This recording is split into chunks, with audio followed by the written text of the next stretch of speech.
Bienvenue à toutes et à tous en ce dimanche 12 février. Nous prions. Seigneur, nous t'invoquons.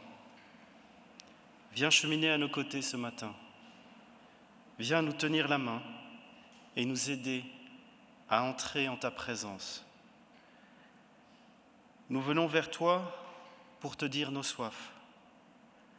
Soif de justice, soif de vie. Nous venons vers toi pour te dire nos fins. Faim de bonté, faim de sens. Soif de ta présence, faim de ton amour, faim de tes bénédictions. Laisse-nous, Seigneur, entrer dans ta maison. Accueille les affamés, les assoiffés que nous sommes. Amen. Et nous chantons ensemble à la page 246, le cantique 21-15, venez le célébrer. Donc à la page 246.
Seigneur, Dieu de paix, je t'ai donné toute ma douleur et tu m'as donné tout ton bonheur.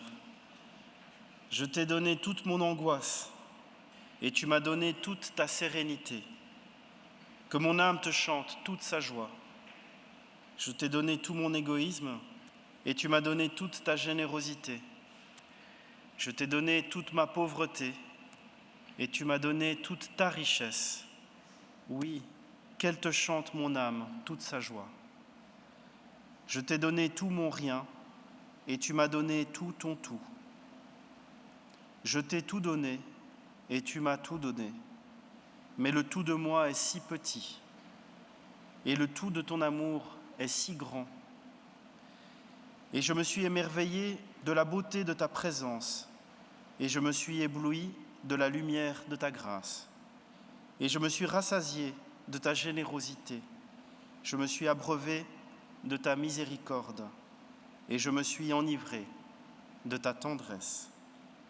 Je me suis nourri de ta clémence et de ton infinité, pour que de toute mon âme j'aille à ta recherche, car sans toi, je suis privé de tout bien. Sans ton chemin, je suis privé de vie et de bonheur. Mon âme te chante toute ma joie. Amen. Et nous nous levons pour la confession de foi. Nous croyons en toi, Seigneur. Tu es source de vie. Nous croyons en toi, Dieu, Père de tous les hommes, Créateur de tout l'univers et de tout ce qui vit. Tu as fait l'homme et la femme à ton image. Nous croyons en toi, Seigneur. Tu apportes la vraie vie. Nous croyons en ton Fils Jésus-Christ, notre Seigneur, né d'une femme en notre condition humaine, mort et ressuscité, pour nous faire partager sa vie. Toujours vivant parmi nous, il est l'espérance du monde. Nous croyons en toi, Seigneur, tu es vie. Nous croyons en l'Esprit qui vient de toi et de ton Fils. Il soulève nos vies par la force de son amour. Il nous rassemble en un seul peuple dans son Église. Nous croyons en toi, Seigneur, ton amour nous unit. Nous croyons qu'aimés de Dieu, nous sommes tous frères et que notre amour doit s'étendre à tout homme. Nous croyons que sauvés du mal et de la mort, nous sommes dans la vie nouvelle qui n'aura pas de fin. Nous croyons en toi, Seigneur. Tu nous donnes la vie. Amen. Et nous chantons ensemble à la page 520 les strophes 1 et 2 de Seigneur, tu cherches tes enfants. Donc à la page 520.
Heureux les hommes intègres dans leur voie, qui marchent suivant la loi du Seigneur.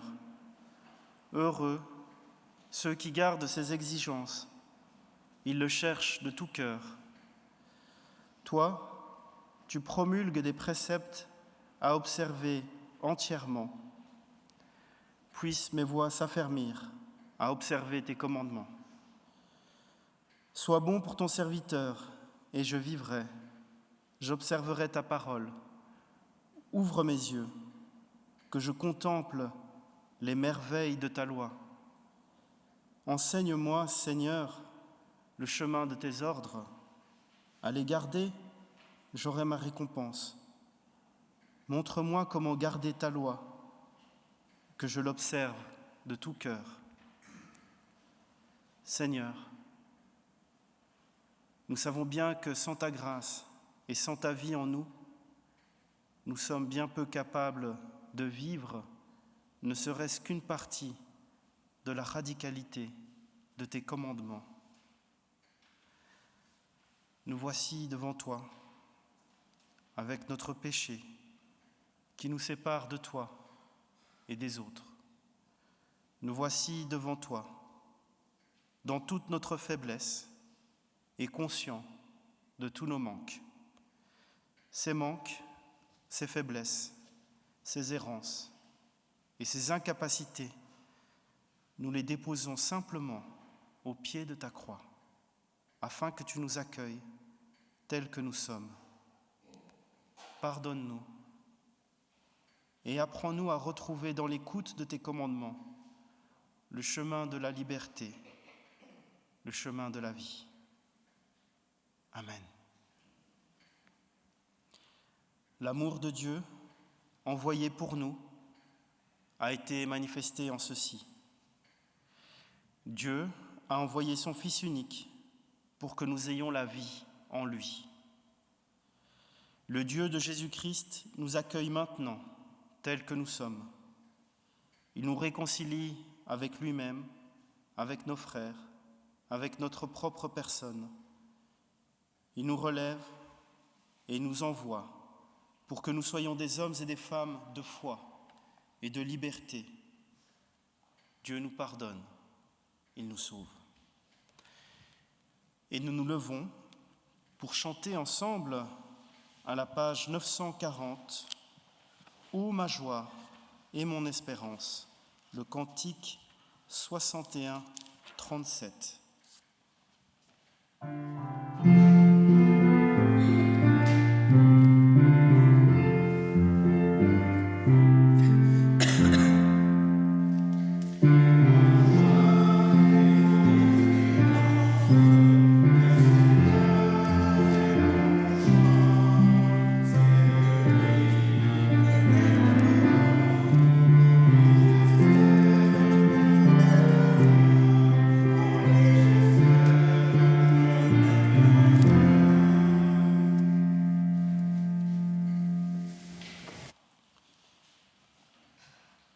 Seigneur, éclaire-nous.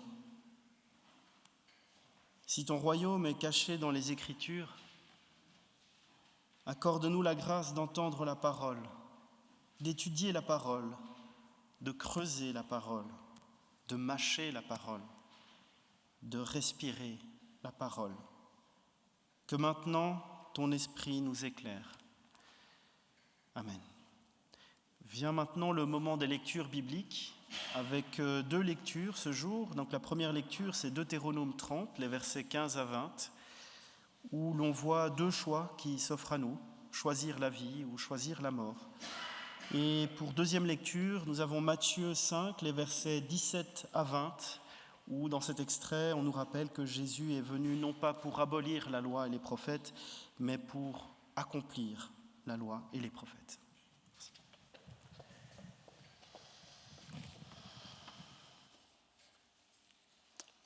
Donc nous lirons donc dans Deutéronome chapitre 30, les versets de 15 à 20. Vois, je mets aujourd'hui devant toi la vie et le bien, la mort et le mal. Car je te prescris aujourd'hui d'aimer l'Éternel, ton Dieu, de marcher dans ses voies et d'observer ses commandements, ses lois et ses ordonnances, afin que tu vives et que tu multiplies, et que l'Éternel ton Dieu te bénisse dans le pays dont tu vas entrer en possession. Mais si ton cœur se détourne, si tu n'obéis point, et si tu te laisses entraîner à te prosterner devant d'autres dieux et à les servir, je vous déclare aujourd'hui que vous périrez, que vous ne prolongerez point vos jours dans le pays dont vous allez entrer en possession, après avoir passé le Jourdain. J'en prends aujourd'hui à témoin contre vous le ciel et la terre. J'ai mis devant toi la vie et la mort, la bénédiction et la malédiction. Choisis la vie afin que tu vives, toi et ta postérité, pour aimer l'Éternel ton Dieu, pour obéir à sa voix et pour t'arracher à lui, car de cela dépendent ta vie et la prolongation de tes jours. Et c'est ainsi que tu pourras demeurer dans le pays que l'Éternel a juré de donner à tes pères, Abraham, Isaac et Jacob.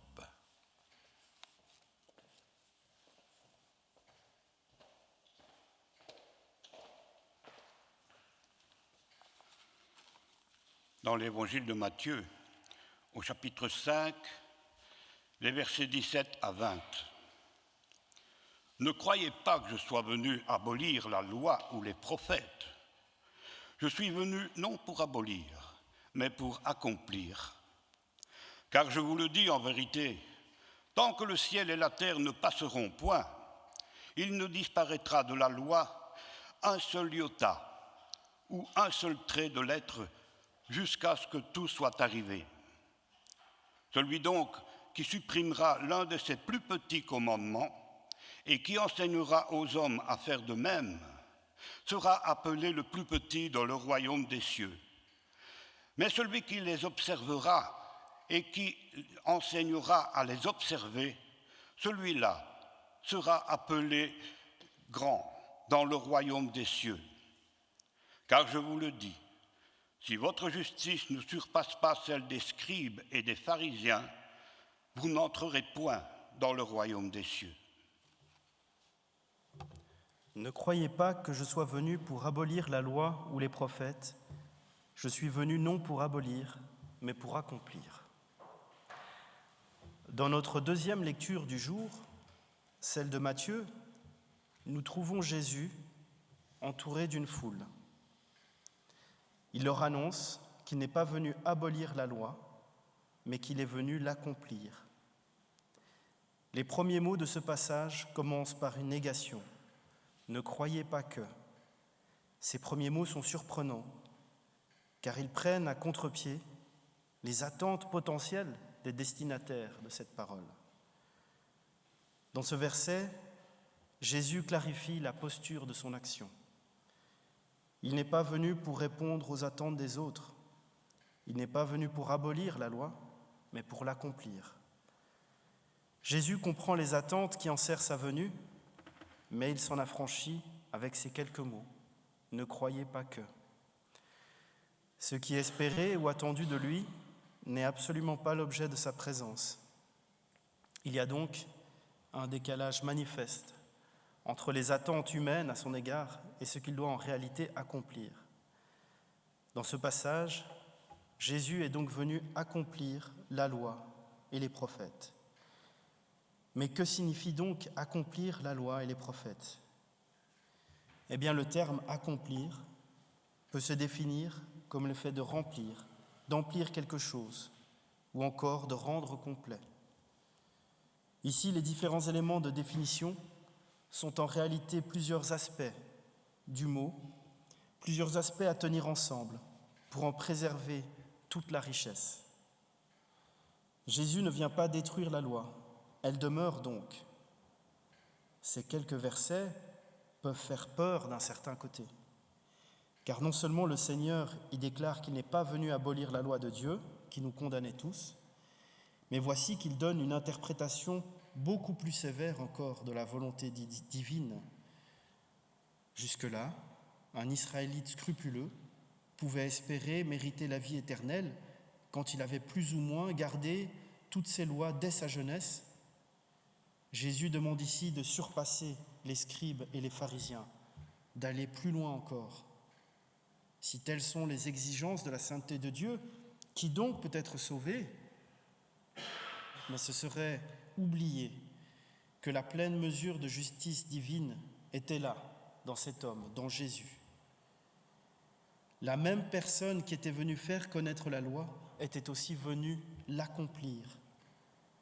Ce texte nous rappelle qu'avant d'entendre parler de grâce, il est nécessaire que nous comprenions dans un premier temps à quel point nous en avons besoin, à quel point la barre est haute et à quel point nous avons besoin du Christ dans nos vies pour y mettre de l'ordre et pour être sauvés.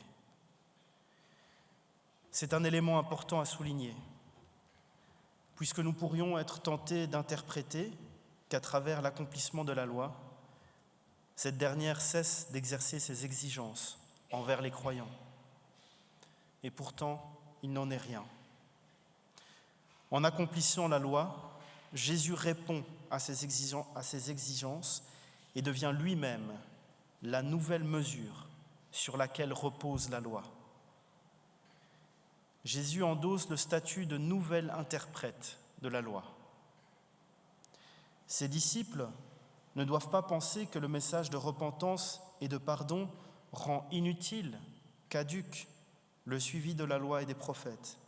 Il l'encourage plutôt, et il souligne la permanence essentielle du message, à la fois de la loi et des prophètes. Quand on regarde l'Ancien Testament, on y trouve une loi à suivre de façon radicale, sous peine de sanctions. Quand on lit l'Évangile, on y trouve un enseignement plein de miséricorde qui fait appel à la vie du cœur. On pourrait croire que Jésus nous appelle à vivre seulement de bons sentiments, en oubliant la loi des anciens. Ce serait une grave erreur. Jésus n'a rien supprimé de la loi ancienne transmise au peuple par l'intermédiaire de Moïse et des prophètes. Mais il lance un appel à la vivre avec le cœur, donc avec une réelle adhésion intérieure et non plus seulement avec un formalisme extérieur. Ce passage contient même une mise en garde pour ceux qui voudraient se débarrasser trop vite de la loi ou qui seraient tentés de la relativiser. La loi, dans son entièreté, demeure valide et doit donc être pratiquée tant que la terre et le ciel subsistent. Jésus annonce être celui qui accomplit la loi. Nous pourrions penser que l'observance de cette dernière n'est plus nécessaire. Au contraire, son discours exhorte à l'observation des commandements. Mais il y a un changement de taille. Le paradigme est modifié. L'attitude des scribes et des pharisiens face à la loi doit être surpassée. Jésus souligne que pour accomplir réellement la loi et les prophètes, le peuple doit s'élever bien au-dessus de l'enseignement des savants du judaïsme.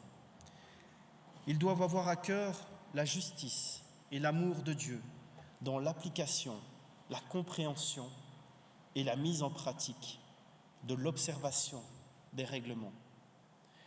De cette façon, ils expérimenteront et marcheront dans la voie de la vraie justice. Ce texte doit être compris comme une invitation à réévaluer notre posture face à l'Écriture. L'œuvre du Christ semble venir chambouler les dynamiques établies et les usages du temps du premier évangile. En intégrant l'accomplissement de Jésus dans la compréhension de la loi, le croyant doit adopter une attitude de cœur qui cherche à accomplir le dessein divin de manière intègre et éthique. Ce texte interpelle donc et peut parler encore et toujours pour notre époque. Par le statut qu'il confère à la loi, alors que celle-ci est accomplie par le Christ, ces exigences demeurent néanmoins. Le croyant est invité à garder un œil sur les commandements et les promesses que Dieu adresse à son peuple. D'ailleurs, la loi est souvent accompagnée de promesses de bénédiction. C'est ce que nous pouvons lire dans notre extrait du jour du Deutéronome.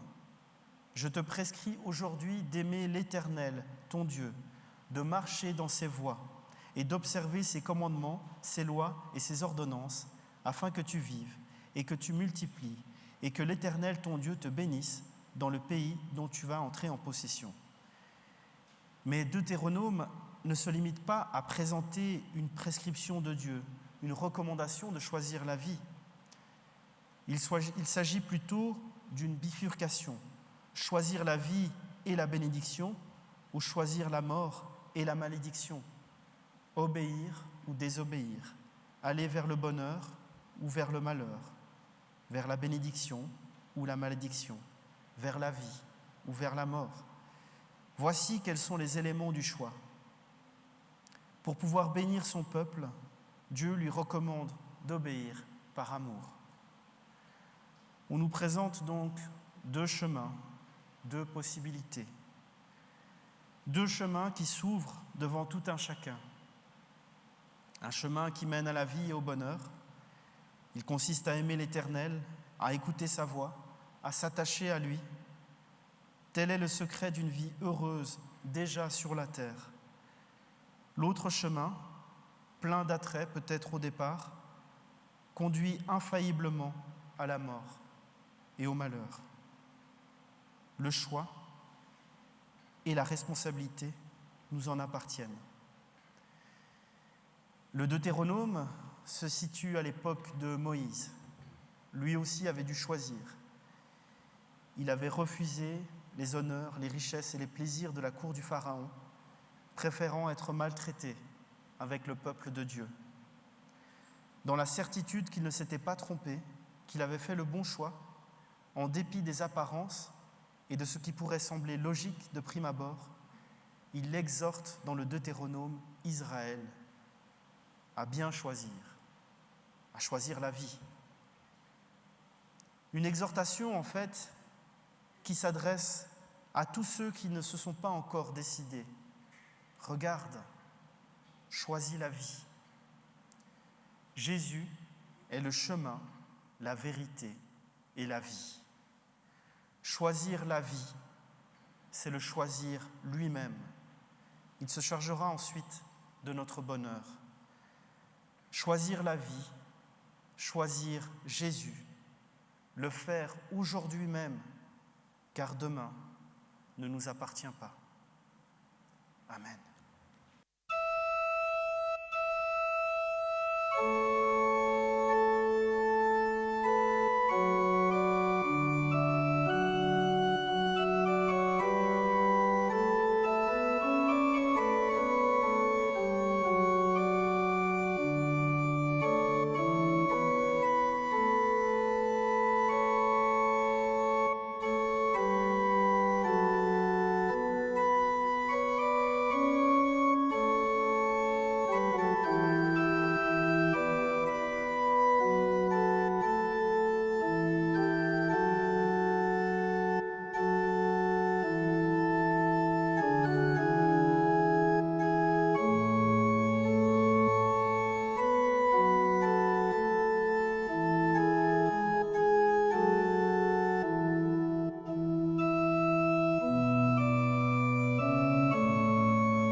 Vient le moment de la prière d'offrande.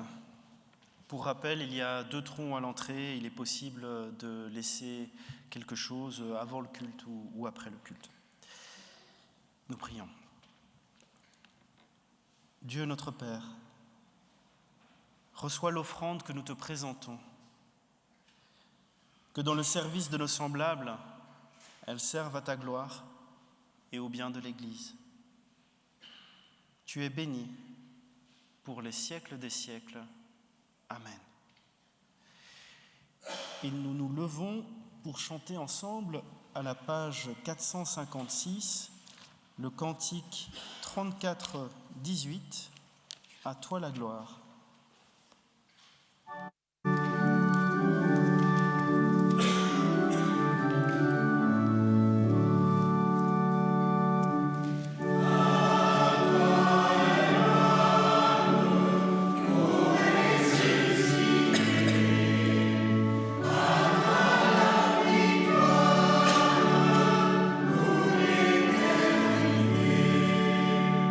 Lumière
Père, il est juste et bon de te rendre gloire et de t'offrir notre reconnaissance pour la vie et l'œuvre de Jésus-Christ, notre Seigneur, celui qui accomplit la loi. Innocent, il s'est laissé juger et condamner comme un criminel en donnant pour nous sa vie sur la croix. Il a détruit notre égoïsme et pardonné notre péché. Ressuscité, il nous fait vivre d'une vie nouvelle. Il nous confie son œuvre d'amour et de pardon. C'est pourquoi, avec la multitude de ton peuple, de tout temps et de tout lieu, nous célébrons ton nom et nous chantons ta gloire. Cantique 36, page 60, Ô Seigneur, ta fidélité.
Cœur la bonne nouvelle de l'Évangile, nous faisons mémoire de l'institution de la scène.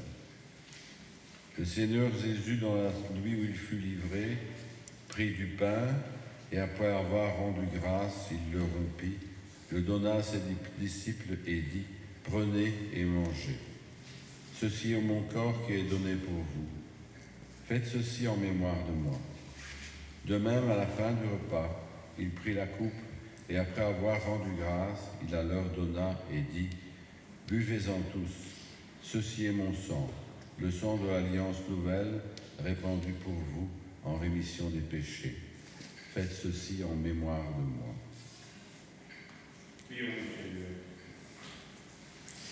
Seigneur, nous faisons mémoire de la vie et de l'œuvre de ton Christ. Il est notre Messie et notre guide. Nous faisons mémoire de la bonne nouvelle de son évangile. Il est notre libérateur. Nous faisons mémoire de sa Pâque et de ses promesses. Il est notre espérance. Amen. Nous sommes invités au repas du Seigneur. Par le signe du pain et du vin, le pardon et le salut nous sont annoncés par Jésus-Christ. Nous nous en réjouissons de tout notre cœur. Venez, car tout est prêt. Nous pouvons nous approcher et former un grand cercle. Le pain que nous rompons est communion au corps de notre Seigneur Jésus-Christ. La coupe de bénédiction pour laquelle nous rendons grâce est communion au sang de notre Seigneur Jésus-Christ, sang versé pour nous.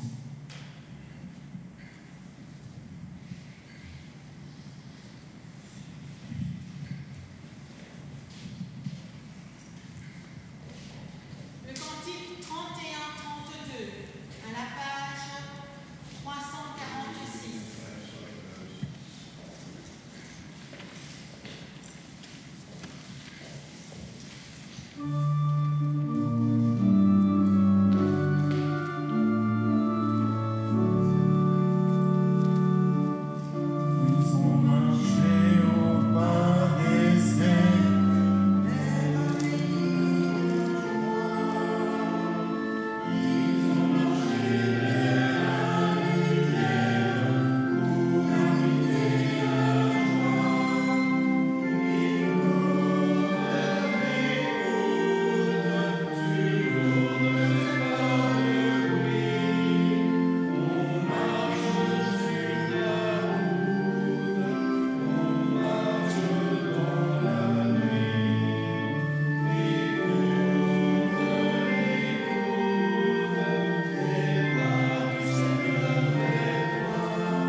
Père fidèle, de tout cœur nous te rendons grâce de ce qu'en Jésus-Christ, tu nous montres le chemin de la vie.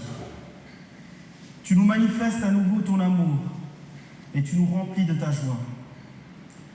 Nous voulons te servir de toute notre force. Garde-nous en toi, que ni doute ni tentation n'assombrissent notre joie. Nous avons pleine confiance en ta direction, de poursuivre joyeusement notre chemin, sachant que tu es toujours à nos côtés. Nous te le demandons au nom de notre Seigneur Jésus-Christ. Seigneur, Dieu, tu es près de tous ceux qui t'invoquent. Accueille nos requêtes et nos intercessions. Dieu de miséricorde, dont la bonté est sans limite, sois auprès des pauvres et des affligés. Fortifie dans l'épreuve les malades et les mourants. Prends soin de tous ceux qui souffrent.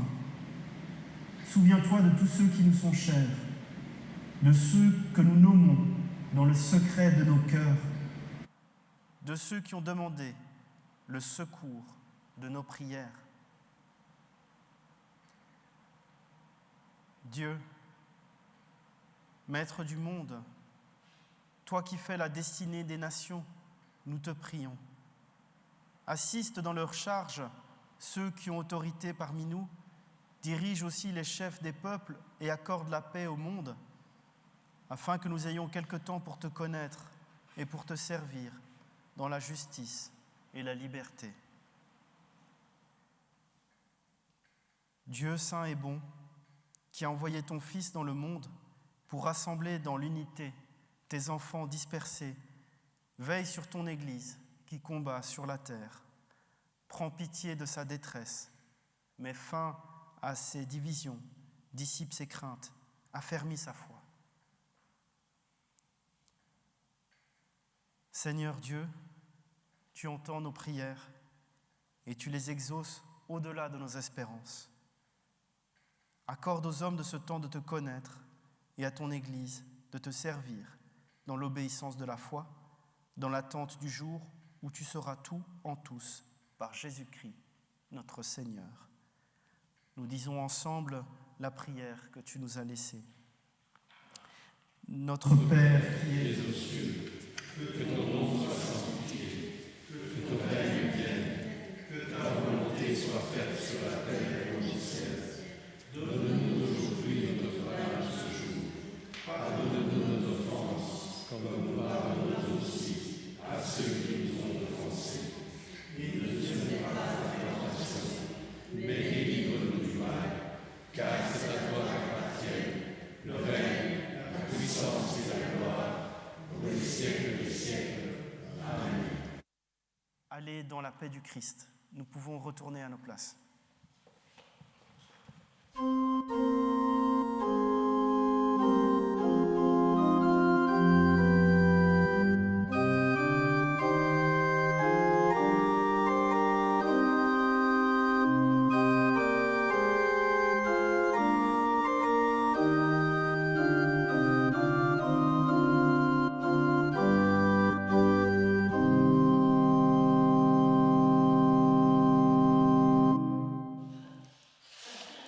Il y a du café après le culte.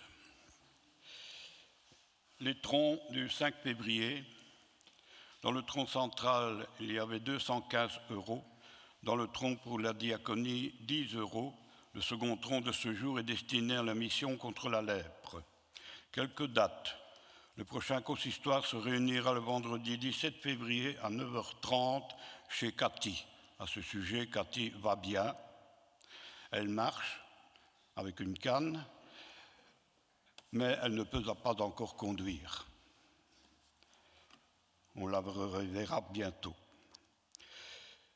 Le conseil d'administration vous invite le 18 février à une journée de travail qui sera quand même assez conséquente, cette première journée. Donc, il y a un repas qui est prévu à midi. Celui qui participe au repas et à la journée est prié de s'inscrire pour l'attendance, disons. Le 25 février, encore une journée de travail, la semaine d'après, mais là, il n'y aura pas de repas. On espère que le travail ira plus vite, mais c'est un espoir seulement. Alors, la prochaine étude biblique se tiendra le 19 février dans les mêmes conditions habituelles, donc toujours à 14h, et celui qui veut rester ici sur l'heure de midi, repas canadien. Le prochain ciné-débat se tiendra le 19 mars Et là, on en reparlera, les précisions, mais c'est toujours dans les mêmes dispositions que l'étude biblique. Et la prochaine réunion de prière œcuménique se tiendra le 17 février à 14 h. Je rappelle les permanences pastorales. La permanence pastorale, le mardi, de 9 à 12 h. Notre pasteur est présent ce mardi, tous les mardis. Vendredi 3 mars, à 19 h, à l'Armée du Salut, réunion œcuménique à l'occasion de la Journée mondiale de la prière. Ce qu'on appelle communément la Journée de la prière des femmes, puisque ce sont un groupe de femmes dans divers pays, ici je ne sais pas le pays, je ne sais pas qui élabore une liturgie. Ah, Taïwan, voilà, je ne savais pas. Le 16 mars, assemblée de district au temple de Frameries, de 9 à 12 h. Et le 7 mai, pour vos calendriers, assemblée d'église ordinaire à 15 h ici. 2 dates qu'on m'a demandé de vous communiquer. Le 2 avril, à 15 h à Frameries, vous êtes invités à une après-midi de louange avec le pasteur Yann Gabel. Le 29 avril, à 18h30 à Frameries, on réalise un repas pour financer le camp du SPJ. Et là, les inscriptions sont demandées assez tôt, c'est pour ça que je l'annonce. Les coordonnées de Loïc Lecomte, qui prend les inscriptions, sont affichées dans la salle. Voilà. Pour le reste, dans la salle, il y a aussi d'autres affiches et divers renseignements que vous pouvez aller voir. Et nous nous levons pour l'exhortation bénédiction. Heureux ceux qui sont intègres dans leur voie, qui marchent selon la loi de l'Éternel. Heureux ceux qui gardent ses préceptes, qui le cherchent de tout leur cœur, qui ne commettent point d'iniquité et qui marchent dans ses voies. Choisis la vie, aime l'Éternel ton Dieu, marche dans ses voies et observe ses commandements, ses lois et ses ordonnances. Que les préceptes de l'Éternel soient pour vous délices et merveilles. Que le Seigneur vous bénisse et vous garde. Père, Fils et Saint-Esprit. Amen. Et nous chantons ensemble à la page 912 pour cet immense bonheur. Donc le cantique 56-04 à la page 912.